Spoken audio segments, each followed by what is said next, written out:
$1 movie free. Oh, yes. Yeah, and but not just that, but I mean, I myself am guilty of the no silence. I mean, I always have a podcast or an audiobook or something like that in my head, you know? Yeah, and but not just that, but I mean, I myself am guilty. All right, Miles, you have to talk now. Oh, there's an echo in here. I always have a podcast or an audiobook or something like that in my head, you know? Yeah, and but not just that, but I mean, I myself am guilty. All right, Miles, you have to talk now. Oh, there's an echo in here. All right, that works. Podcast or an audiobook or something like that. Oh, by the way, I started the stream. Yeah, the digital native show that's got to make it into our future show planning. That prognostications and pontifications, wild ass speculations. I mean, there's just no way we can actually know. I mean, come on. That's what I mean. That's the stock and trade of this show. I get it. We've turned into millennials.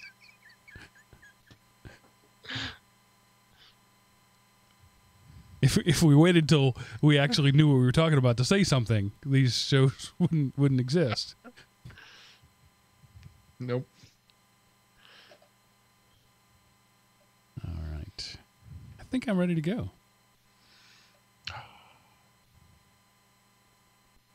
Press the button. Be interesting to see how we get. There we go. Silicon rearrangement commencing. Oh, I'm dehydrated. My muscles are cramping. Does that happen to you? Legs and hands stuff cramp when you're not drinking enough? Yep. I had the weirdest thing happen to me on Saturday morning. I woke up and my left leg didn't work. I mean, it worked, but it worked with a lot of pain. And I couldn't equate how this happened. I didn't break it, bump it, twist it, nothing. And I still don't know to this day what happened. Yeah, it's called old fart syndrome, OFS. Is that what it is? Yeah. You wake up and part of your body doesn't work anymore? Yeah. I mean, it comes back, you know. Yeah, I mean, you reach a certain point and that part of your life is just over. The part of your life where your body parts work, that's past you now. Man, this sucks. All right. Okay. I think 322. Anyone? Okay. So trying to decide whether is anyone there or is anyone out there. I like out there better. It just seems to flow better. It's that Pink Floyd thing.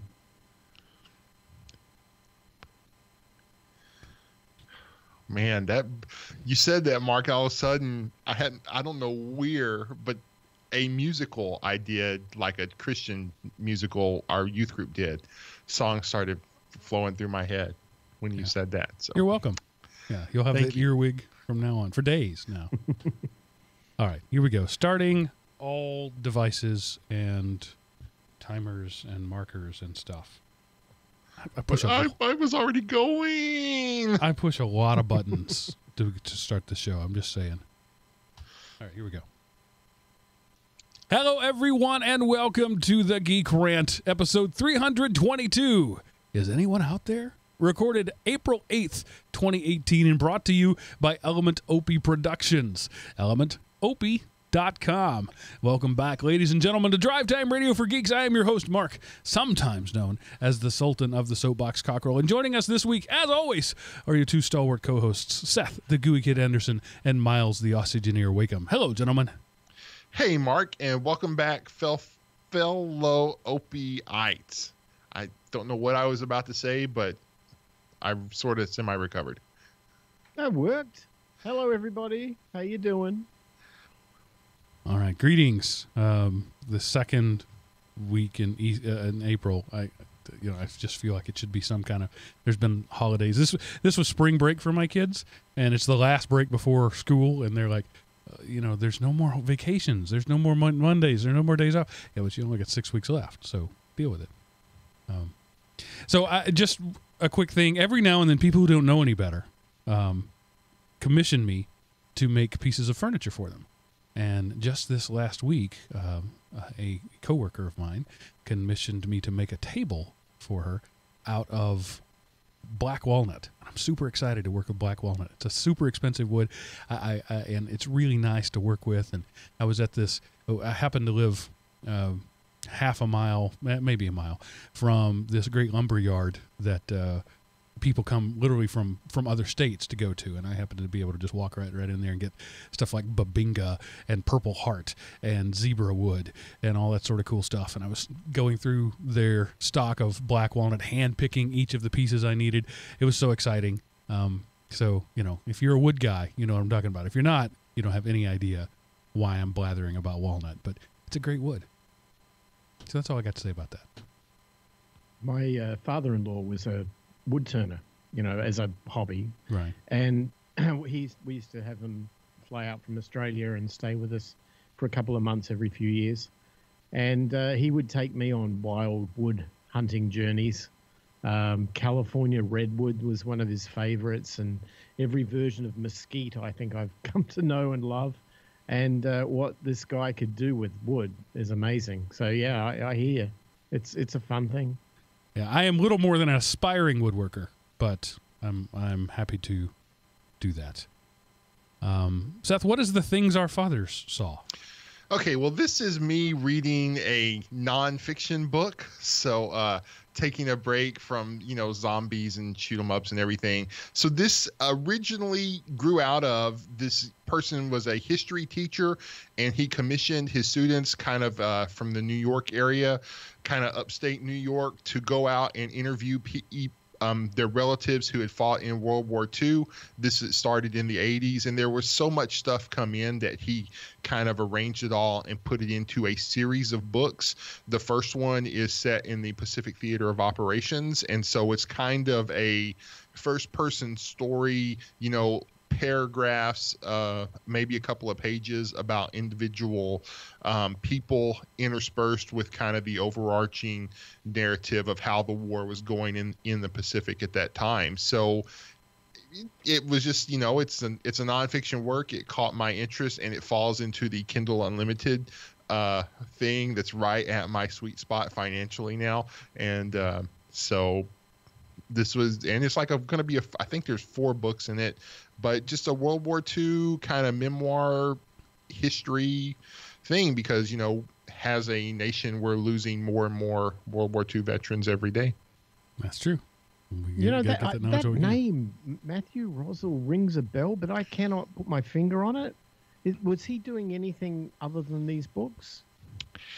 Now that I cannot tell you. And thank you for mentioning that. Matthew Rosell, Rozell, if you're interested in looking it up on Amazon or wherever you purchase books.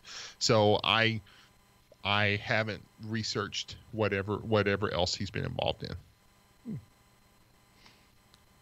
All right, Miles, tell me about Samsung. Oh, well, if you guys remember back a year or so ago, I bought a Samsung Gear S3 watch. Yes. I got it here. Okay. And it's been good, except Samsung bricked it. Back in December, they released a software update to their Tizen operating system, which destroyed my watch and apparently everybody else's. It wouldn't work. It wouldn't boot. It wouldn't do a thing. So mine was under warranty, so I sent it back. And they sent me back a watch that did work for a while, only to find that it wouldn't charge. It kept overheating. So I sent it back, and then they sent me a third watch. And lo and behold, I get the watch, and it was better than the first and better than the second, but it still was overheating. And I have spent too much time trying to research why these watches overheat.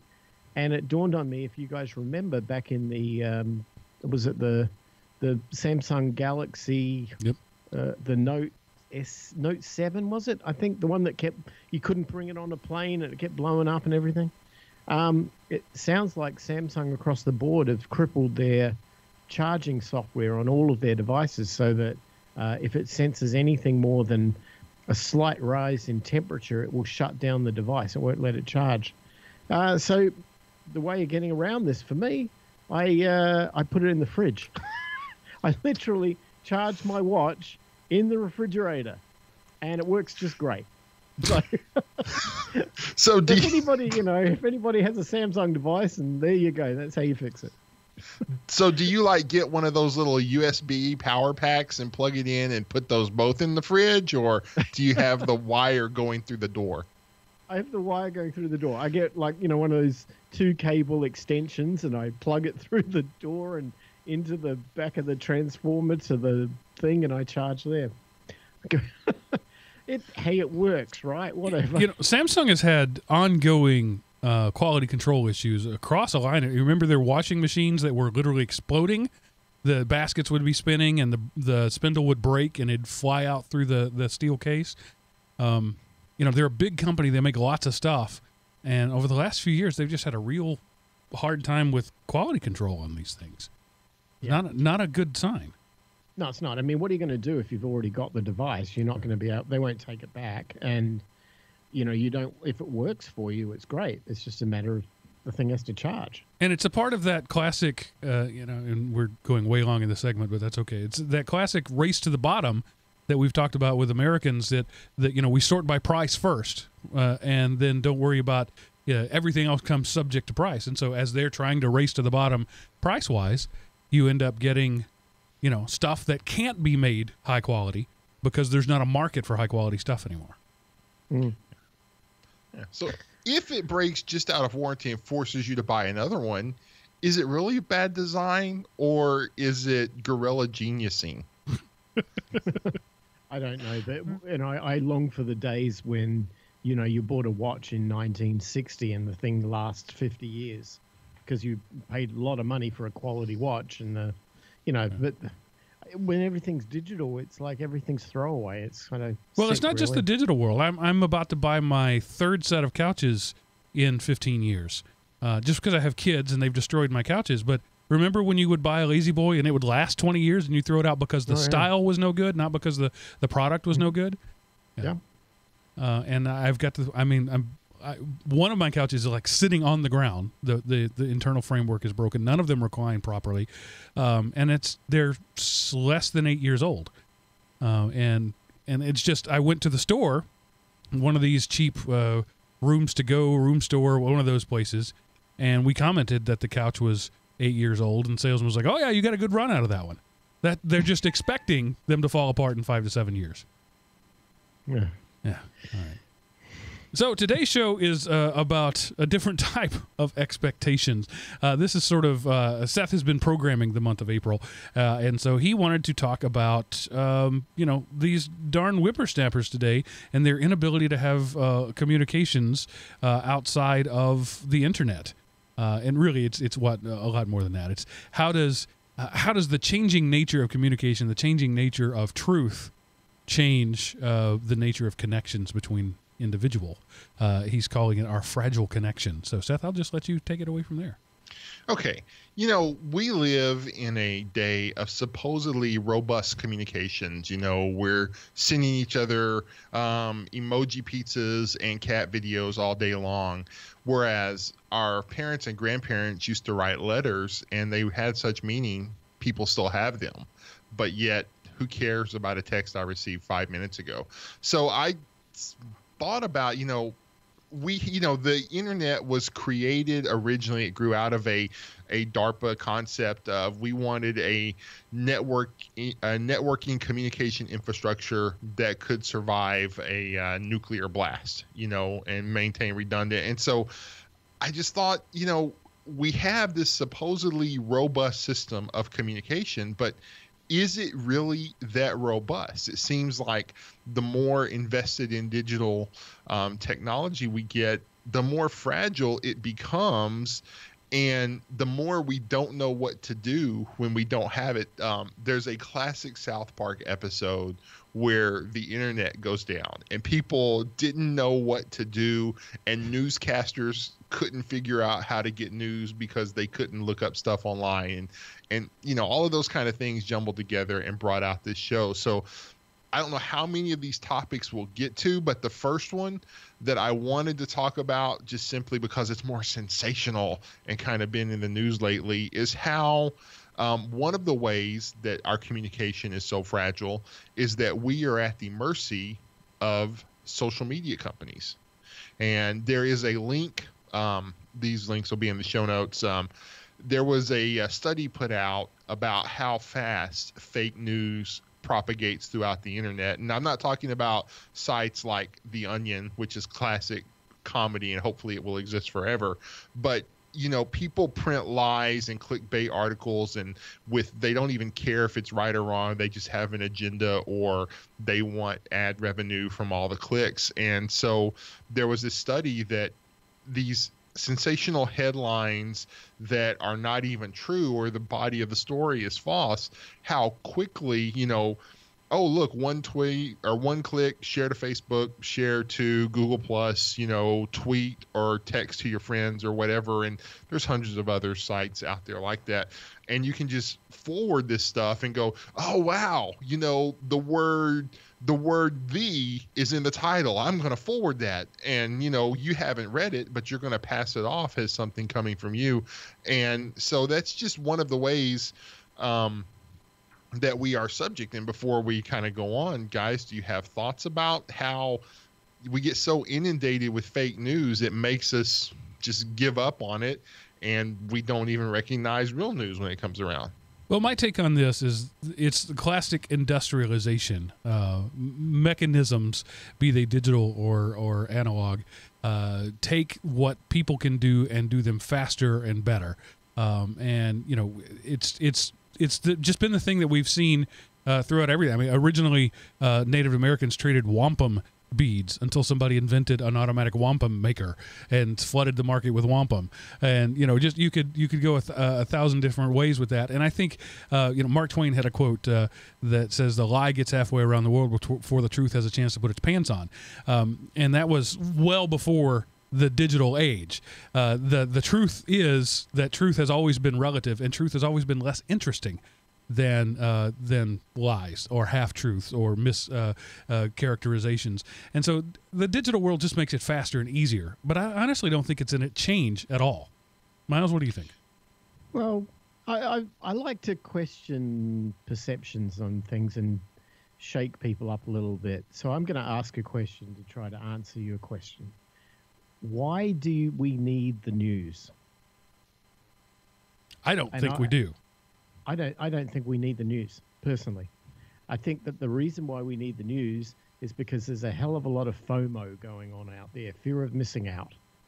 People think that unless they hear the news and they can talk by the water cooler at work with their buddies, that they have nothing to say.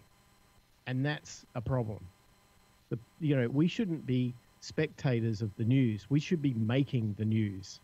Our job is not to go out there and consume a 24/7 news cycle on whatever media is out there.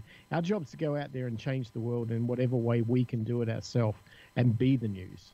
So I'm not if in terms of measuring the quality of news, whether it's true, whether it's fake, whether it's, biased, whatever the reason is, my counter to that is, why do we even need the news at all? Well, a part of it is the news. And of course, I'm sure this is one of those things where the romanticized ideal depiction never did fully 100% match the reality. I won't argue that point. I'll give that. But it used to be closer in that the people who reported the news were reporters. And so it's like, hey, kind of almost the Joe Friday from Dragnet, just the facts, ma'am. And now they have gone from reporting the facts to arranging and crafting the facts and omitting the other facts to deliver a narrative that they want to get out there, and regardless of how well that narrative fits the reality. But they want to maintain the mythos of, I'm just reporting the story. Right. And so, there's been a divergent between reporter and journalism, but yet and so I had a point, and it was going to go somewhere. Well, you two, I'm going to tie together the two things that you just said. Miles said that we should be out changing the world, and Seth said that journalists used to report. Well, somewhere along the line, roughly the Watergate era, somebody decided that they could change the world through the news. And at that moment, the journalism ceased to be a thing. It was not journaling the events. It was newsmaking. And Channel 11, action news. Now, there should be no action in news. News, by definition, is a passive event. So when just by the fact that there's an action news team is problematic. It's because somebody decided to change the world by reporting selective bits of the story. So you two both had the same story, just on different sides of the same coin.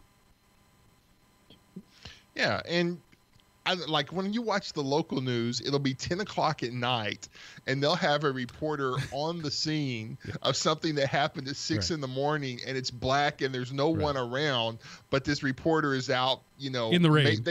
They might just be outside the station. You don't know, but they're claiming, yes, I'm here where 17 and a half hours ago somebody tripped and fell, and we are waiting on the mayor to comment on how come they didn't fix the sidewalk. Or something like that. Behind this darkened building behind me is where the school board met about a controversial subject early this morning, but I still have to be out here doing my live stand-up. Yeah. Yep. Fun times. Well, I'm going to throw the challenge out there.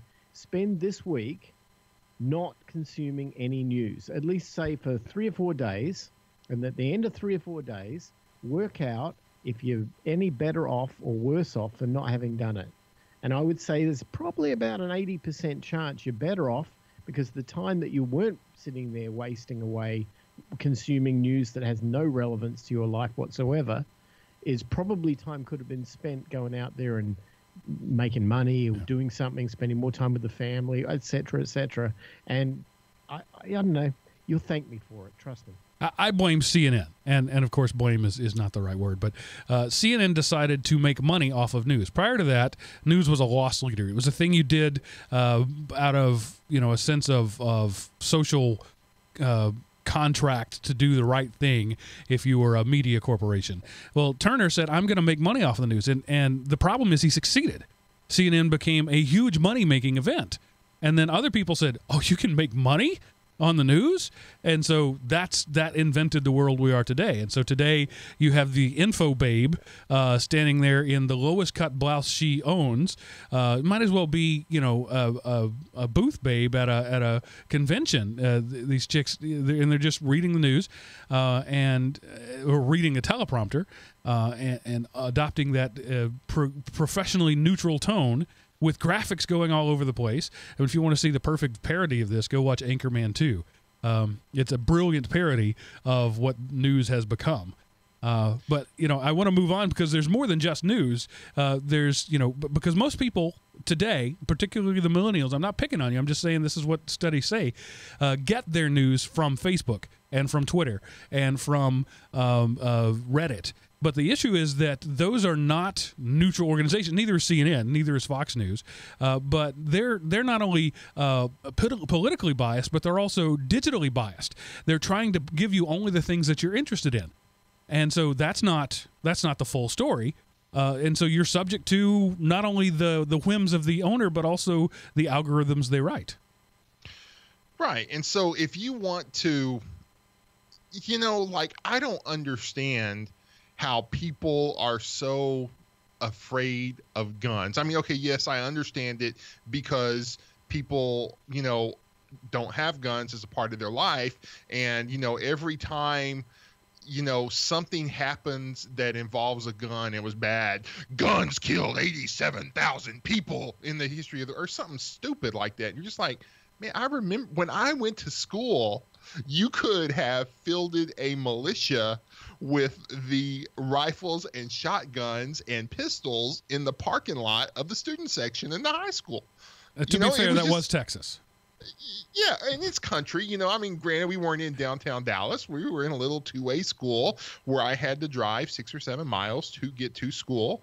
And, and I might want to go rabbit hunting or quail hunting or something after school before I went back home. So, why wouldn't I carry my gun in my truck? And that's just the way it was. And so, it's like after every mass shooting, I go and check and say, my rifle's still there. My pistol's still there. They didn't kill anybody. So I don't know how these other guns, apart from people, kill people. But the reason I brought up guns is because YouTube recently announced that it's going to be pulling videos, and it has banned some users and temporarily suspended videos that show firearms. So, if you have somebody who's like, I just bought this AK-47 with a 780, clip mag, and I just want to show you me ripping off $1,000 worth of ammunition. And dude, I love to watch stuff like that. It's kind of fun. They do slow-mo and you see the arm bouncing and all that.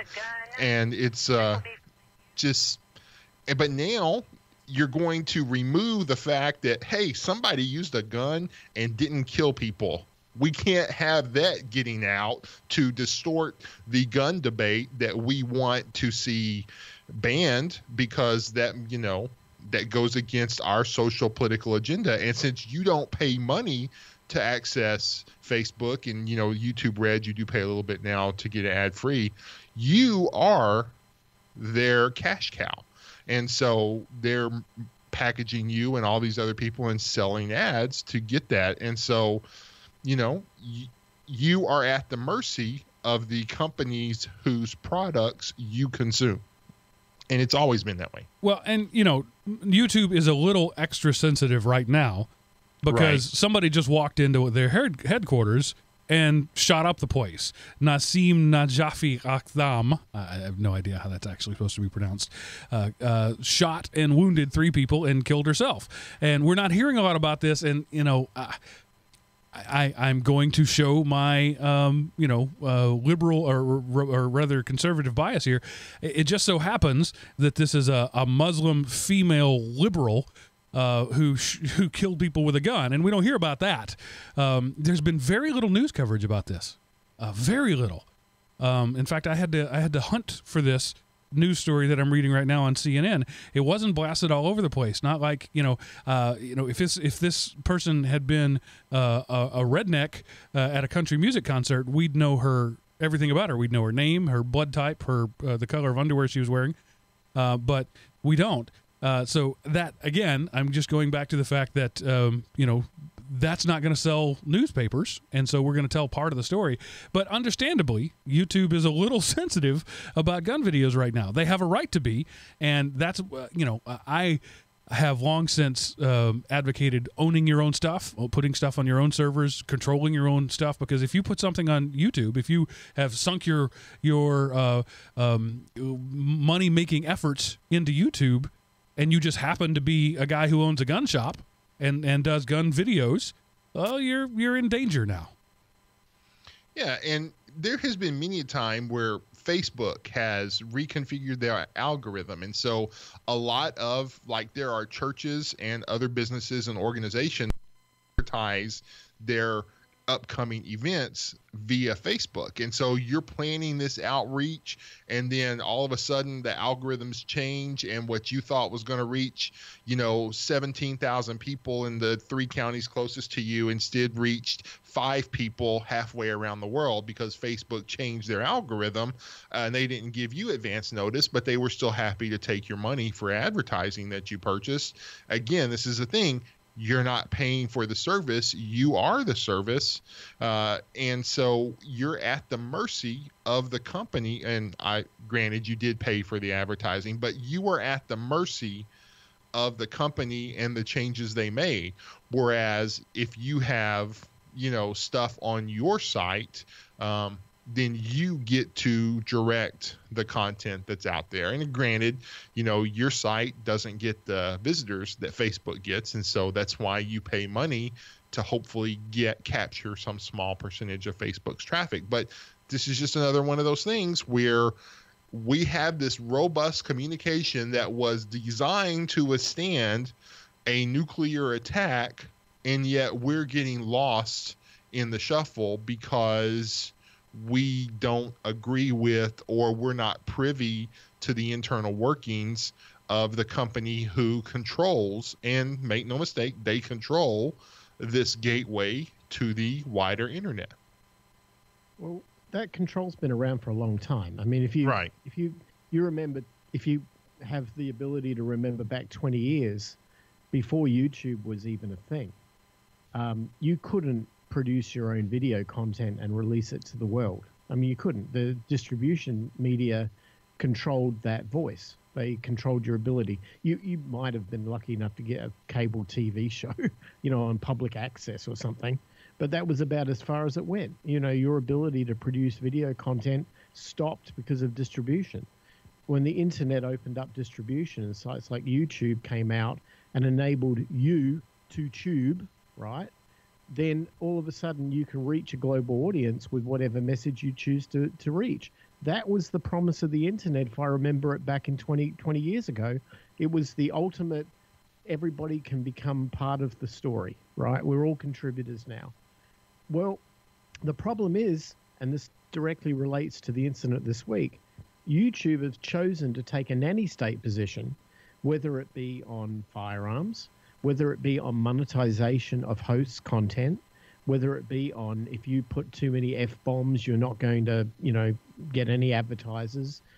All these things have become a part of their ability to control the media, just like it was in 1985 when Ted Turner controlled the media, or, Rupert Murdoch controlled the media. It's no different. It's just now on the internet.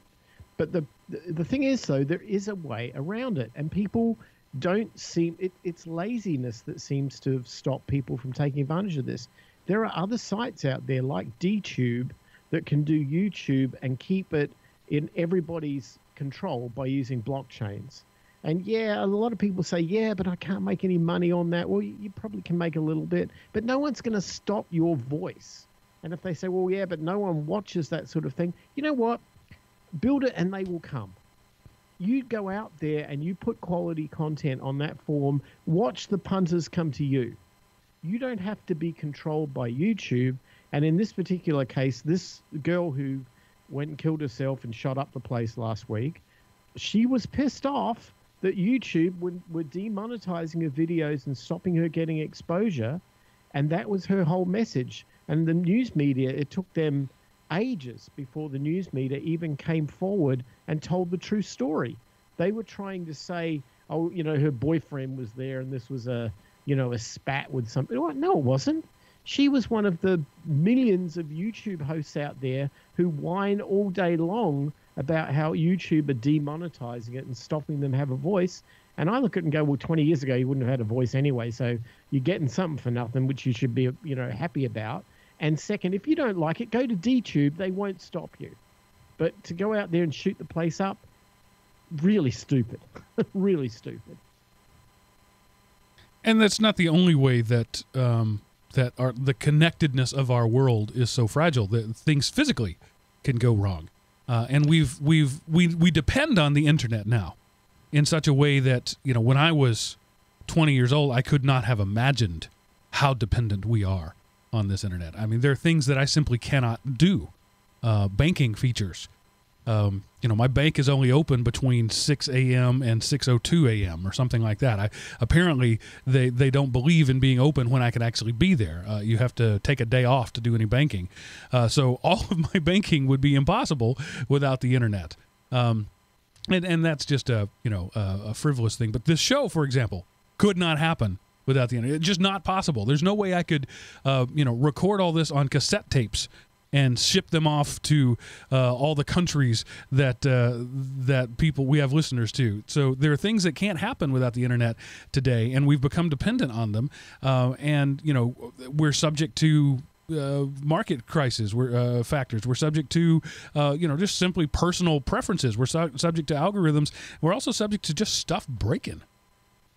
Yeah, and what the thing that made me think of this show is a few weeks ago on the This Week in History, I talked about a time two satellites had collided in orbit, and that got me thinking, how many times has something happen to the physical connection of the internet. You know, Mark, you and I were both working in a small school district, and a contractor was not working on the communications infrastructure. He was digging a track, and he just happened to cut this cable, and all of a sudden, you know, we couldn't see half of our campus. So because, you know, it's not this huge 2-foot cable that's, you know, ran through steel conduit and 6 layers of concrete. It's this little thing, you know, about the size of a straw and about as flimsy, has a piece of wet paper buried in the ground, and you don't even know you've cut it. And, you know, or something happens like that and you've lost connection because your communications equipment is fine, but somewhere 2 hops away, their router goes down and you can't find it. You know, all of a sudden you can't reach that site because, you know, as robust as our system is, there's still lots of times where when one physical thing fails, the time it takes to reroute, you know, we end up getting lost we get lost in the middle. I can give you another example of that. Same town, same rural city where I worked for many years. The telephone company was replacing outdated telephone poles. They were pulling poles up from the existing holes, putting them right down in the same holes. They didn't do a site survey. No reason to. They're pulling it up from a hole and putting it out. There's zero chance they're going to do any damage to anything because they're pulling it out of a hole, putting it right back into the hole. Well, as it turned out, when they had drilled sometime later a fiber optic line, the fiber optic line that connected the city to the rest of the world, they drilled through the bottom of one of those poles. And so when they grabbed it with the tractor and pulled it out, they ripped it from, 50 feet in either direction and sheared that thing and pulled it in this whole city. Now, it's not a huge city, 1,500 people, but they were completely off the grid. No telephone, no cell service because it took down the cell tower that serviced that area too. No internet, no nothing, no connection with the outside world because of something as simple as a guy replacing a telephone pole. So the connection that we have to each other is quite fragile in many ways. Yeah. So, but again, that's not something we talk about. And kind of moving that from one level, like from the physical up into the actual bits. Hanlon's razor, which is, never attribute to malice that which is adequately explained by stupidity. And we talked about this. It was about 7 or 8 years ago, if I remember correctly. The border gateway protocol on a bunch of routers was configured incorrectly, and all of a sudden China's great bamboo firewall infected half of the United States, not maliciously. It just like, the routers weren't configured correctly, and all of a sudden, people in America can't get to anti-Chinese stuff because your access to the internet is based on policies coming out of communist China. And, and again, they figured out, oh, we screwed up, go back and fix it, and everything worked out fine later. But, and there are malicious entities that are out there seeking to cripple other people's communication access. But just somebody, and we've talked about it many times where we ourselves have done, or companies deliver products where for testing purposes, the username is blank and the password is admin, and they forget to change it and they ship that product out. Or somebody is configuring some web-facing device, and for troubleshooting purposes, they crank it up full permissions, and then something happens and they forget to change it back, and then all their stuff got pwned and all your base belongs to us. So that kind of stuff happens. And again, you don't have control over it. Sometimes you do, sometimes you don't. But if my ISP does that, or the place that stores my information does that, then all of a sudden I've done everything right, but I don't have access to the stuff I paid to have access to. There's a lot of examples of that domestically as well. Like when Cloudflare goes down, the world stops. When DNS servers get messed up, there's been a number of instances of that over the last few years that we have short memories on. You're right. I mean, it happens. Thoughts, Mark? I don't know. I mean, what could you do about it? That's the thing. robustness is a thing, but I mean, so much of what we do, we rely on somebody else.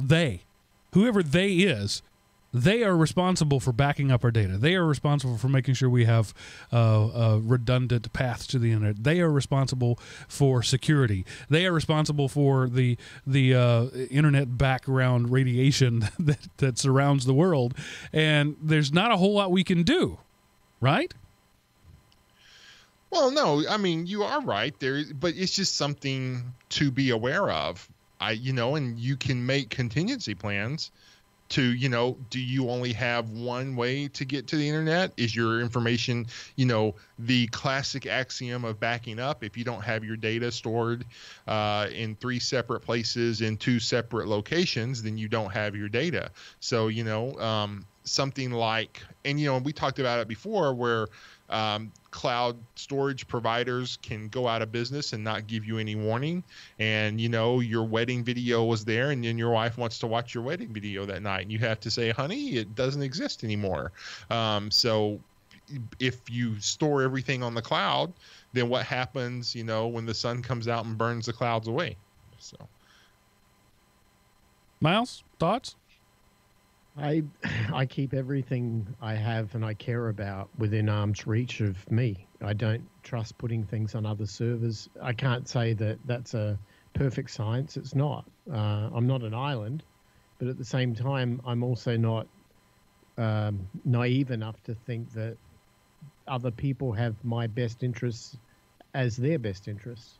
And, as a result, I think that a little bit of caution and a little bit of trust and verify and a little bit of responsibility to your own stuff still has to be retained, even though there might be an easy way of putting something on Google Drive or Dropbox or whatever.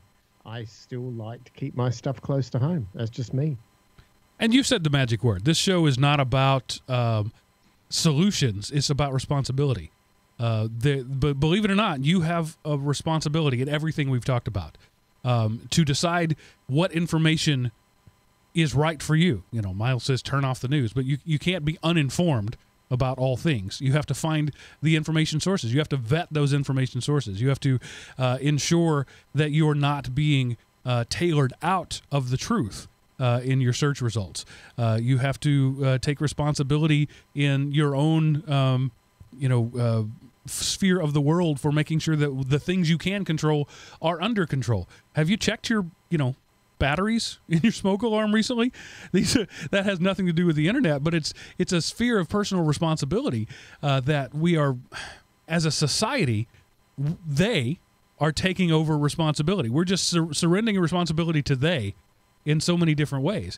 And as Seth is pointing out here, our connection to each other, the things that we consider vital, the things that we consider absolutely imperative in our lives are very fragile. And we trust they to fix it, but we're not doing the things that we can do. Personal responsibility is a real thing, and you need to look around and say, what are these things that I can do better? What can I take an active role in where I'm being passive now? How can I make sure that I have access to the people and the things that I need access to? Yeah, and this could be a whole series of shows and probably a little bit outside of our wheelhouse and what we do. But, in most cases, if the power grid goes down, luckily in the United States, we have a pretty stable power grid, and we're used to having, if the power's out for an hour or two, we think, oh my gosh, the humanity, we're all going to die. But, so what are some ways that you can provide power in the event of whenever, the car takes out the power poles or a couple of, like a year ago, some tornadoes came through and just, and it kind of tracked the path of the power line. And so it took places a month or more to get power back to them because you've got to clear the debris and go through and, dig up all the shattered posts and replace them with new, and then run new wire and all that kind of stuff. And in some cases, the actual power station was damaged and it had to be fixed. So some of the things that you can do to make, and this is a thing, in a lot of cases, all these things that I'm going to mention aren't necessarily enough to fully power your house. But, it could be something like if you have a bunch of computers set up, you have like one computer and one access point that you can quickly move to some alternative electricity. And so you don't get 100% electricity back, but that's kind of disaster planning. If you're someone who normally has, a computer and 6 monitors, well, in the event of a disaster, you could get by off of a computer and 1 monitor for a short period of time. So, if you want to, you can do research on how to do all this, but do a generator. You can using kind of like something like a stationary bike where you're pedaling and that produces electricity through a generator. And then, and you can have batteries and get some power. Solar power isn't the magical fix all. One 10-foot by 10-foot solar section is not going to provide electricity for your house and make you a millionaire sending electricity back to the grid, but it can power a couple of things. Wind power, same way. One little wind turbine, you can't retire a millionaire the next day. If you're close to a stream, you might be able to have some type of hydropower, but maybe not. But those are different things you can do to have a disaster scenario that, if nothing else, what can I get by without? Hey, I've been paying money to have this thing plugged in, and I forgot it was plugged in. So I can even cut money off my electric bill by disconnecting that. So just some thoughts on, as Mark was saying, in the final result, you are responsible for taking care of yourself. It's not the government's responsibility to make sure you get out of bed and brush your teeth and eat a balanced diet and get some activity in every day. That's your responsibility. So you have a responsibility as an adult to take responsibility for all areas of your life. And so maybe this will kind of get you thinking on how you can be responsible for your communications. And now, since it was a history lesson that got you started down this path, what happened this week in history? All right, Mark, and I wanted to let you and everyone else in our audience know that on April the 5th, 1995, Satan was introduced to the interwebs. Dan Farmer and I can't even pronounce that guy's name, Watis Vanima, but I'm sorry, I can't pronounce his name. They released to the internet the Security Administrator Tool for Analyzing Networks, known by its acronym Satan. Satan is a network scanner for investigating the vulnerability of remote systems. Designed for use by network administrators, the program will soon generate controversy over the ethics of freely releasing powerful security tools to the general public. And just so you know, for those who were offended by the name Satan, the software contained a special command called repent, which rearranged the letters in the program's acronym from Satan to Santa. And that happened this week in history, Mark, all the way back in 1995. And now back to you. I don't even know how to follow that up. Port scanners are a thing, and they should be used responsibly. There was something I remember. Oh wow, this is testing my memory. About that time, there was a law about tools like this being illegal, and that this tool really challenged the law, and as a result, created an opportunity for people to release tools on the internet to do this sort of scanning and hacking tools and things like that without fearing a breach of a law regarding this. Yeah, okay. If somebody knows the complete history on that, please fill me in on it. But I remember this had a legal effect. So you could say that Santa has been giving gifts since it was invented. Certainly to the hacking community, yeah. Well, but I mean, also for the network administrator, I mean, one of the best ways to identify weak points in your security is through in-depth penetration testing. And this is one, I mean, there's lots of tools out there now, and this one hasn't been updated in a long time, and it was limited in what it could do. But it's a way to go and say, you have the responsibility. If you're leaving your house, you need to go and make sure all the doors were locked. Thinking you locked something 6 months ago, maybe somebody came and unlocked it. Maybe you forgot. I needed to go out that door because I was working in the backyard and didn't want to walk around the house. You think, oh, that door's always locked. I never go out it. Well, you did that one time, and it's your responsibility to make sure it's closed and locked. All right. And now, Seth, what do you have to lower my productivity this week that's making you seem like a better hiring option? Okay, this could really do it. And this is a song, I totally forgot about it last week, but this is a song. It's called Tom's Diner. It is by Suzanne Vega, but it is remixed by the DNA Disciples into a dance tune. And anyway, it's one of those guilty pleasures you don't necessarily know you like, but it'll stick in your head. I would play YouTube it. Video has sound. Yeah, I would play it, but YouTube would take down our video. Right. So, and we make no money at all. So, I guess it doesn't matter at all. No, we're not going to go to YouTube and shoot the place up. No, that's an awful lot of driving. It's just too far. Yeah. But I'm surprised because doesn't Southern California have really strict gun laws? Anyway, not going to go down that road. Not going to go there. Sorry. They hadn't put the sign out on that path yet, Mark. They didn't have enough signs. So. All right, so this is the part of the show where I tell you how you can contact us. Go to elementop.com, click the Contact Us button at the top of the page, answer the world's hardest CAPTCHA, fill out the form, and that sends an email to my inbox that gets priority there. I will read messages from you before I will read messages from my wife. That's the kind of priority you get. That. You can also send an email to geekrant@elementop.com. That will go to all three of us, lest you think I am filtering your emails to the gentleman on either side of me here. Or you can call 559-IM-OP. I'm going to stop even mentioning that because you're just not using it. So we don't have a phone number. Never mind. But we do appreciate your thoughts. Good, bad, or indifferent. Let us know what you have to say. Guys, any other words of wisdom before we say goodnight?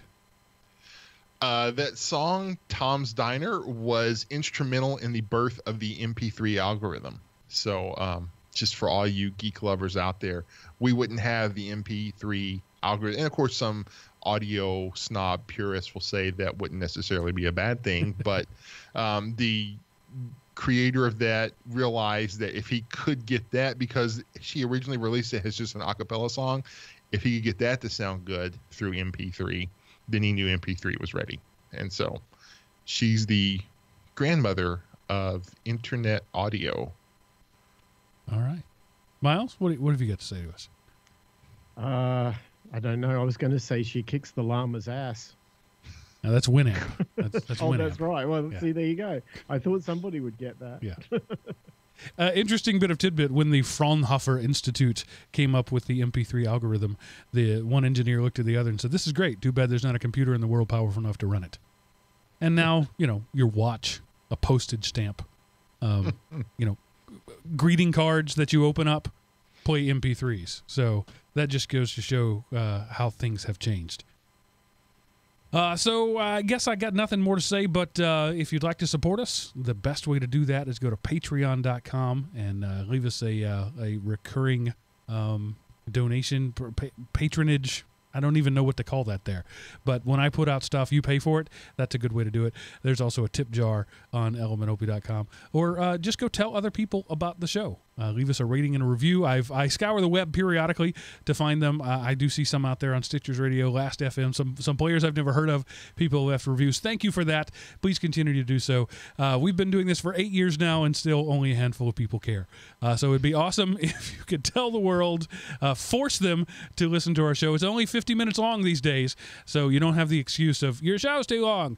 So that's all I have to say about that. Thanks for hanging out with us. We'll see you next week. And remember, pay for what you like. Toodaloo.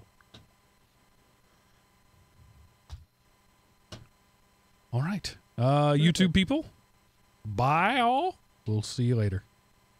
I'm stopping the stream now. And we stop.